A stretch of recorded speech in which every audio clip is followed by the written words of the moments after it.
love. So today I'm going to talk about sacred boundaries in love.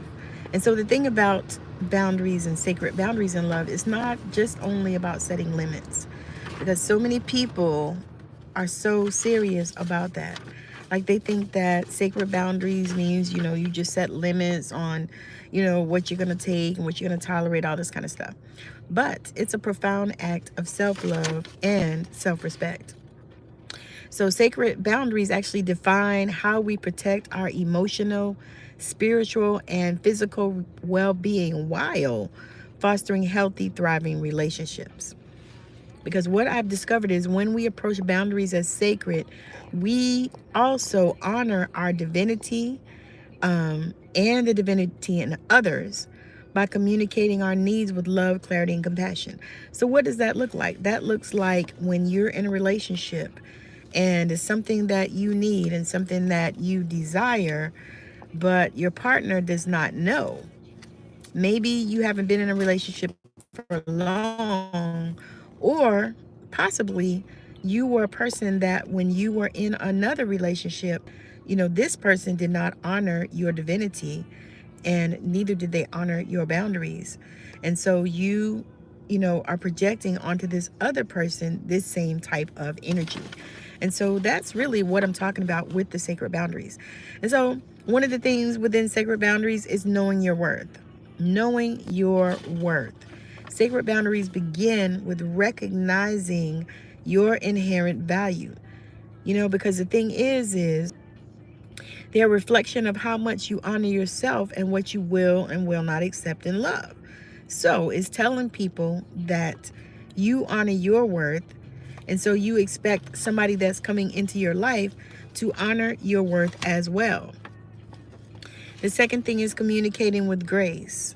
Communicating with grace. And a part of that also is expressing your needs and your desires in a way that nurtures both you and your partner.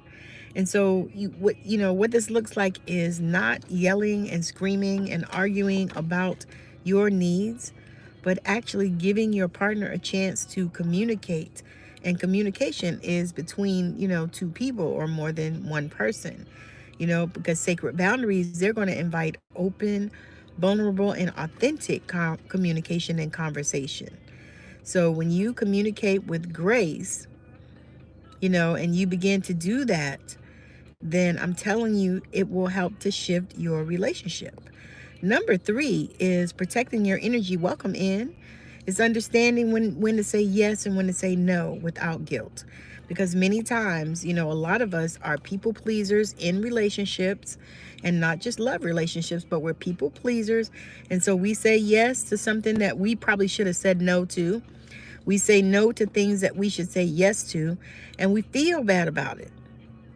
But protecting your energy is like no. It's saying yes when you need to say yes and no when you need to say yes, and not feeling guilt around it. Sacred boundaries keep you aligned with your highest self, ensuring you don't overgive or exhaust yourself for the sake of love. Because what happens a lot of times is when you have your energy all out there willy-nilly, you know, you're not protecting your energy, then what happens is you get exhausted because you are over here not only people pleasing, but you're over here saying yes when you know you should have said no. Or you're over here saying no when you know you should have said yes. So definitely work on that in, the sacred boundaries. And number 4 is encouraging mutual respect. So what that's like is not shutting others out. What that's like is making it a peaceful place, where everyone is respected, seen, and valued. And so many times, especially if we've had prior relationships where, the person doesn't respect us and we don't respect the person. And so we show it by not respecting them, not valuing them.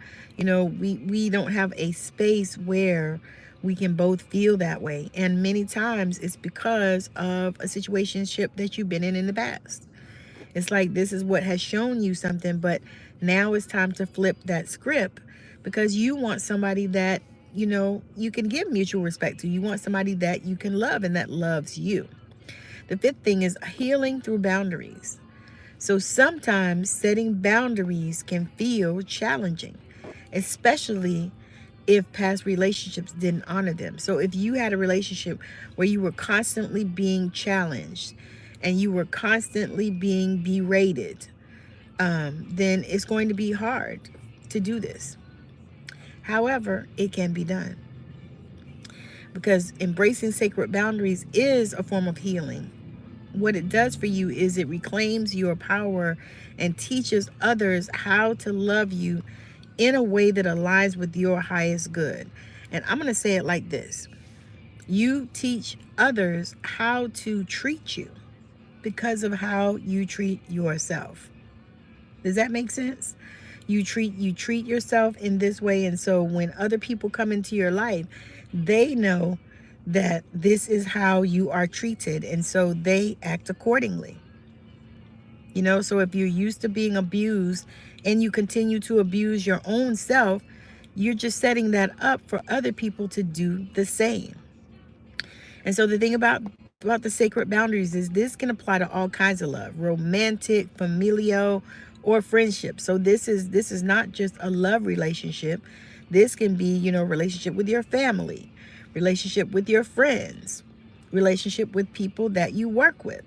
This can be all of that. And so you need to create those sacred boundaries, because sacred boundaries are what tells you that you're showing up for yourself first.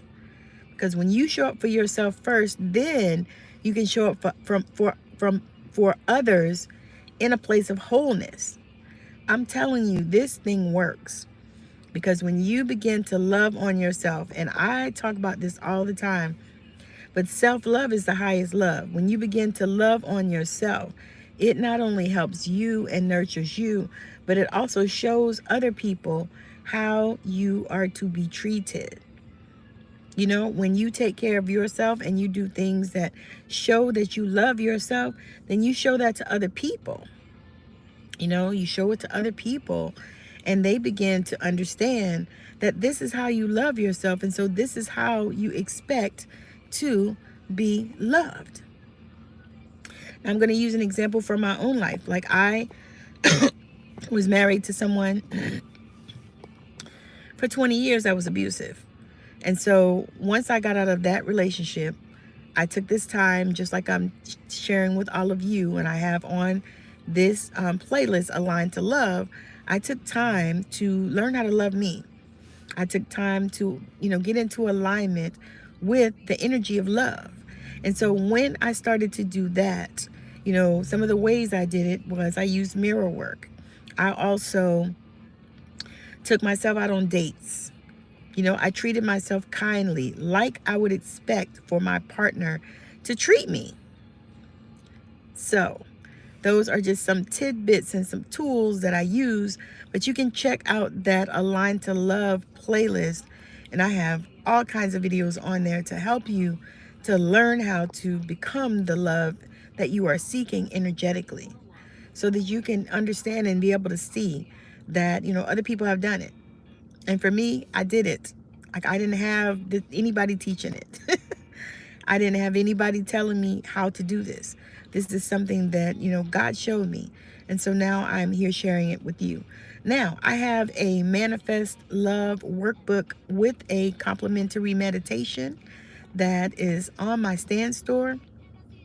So make sure you check out the links in my Stand store. I have lots of free resources as well as paid ones.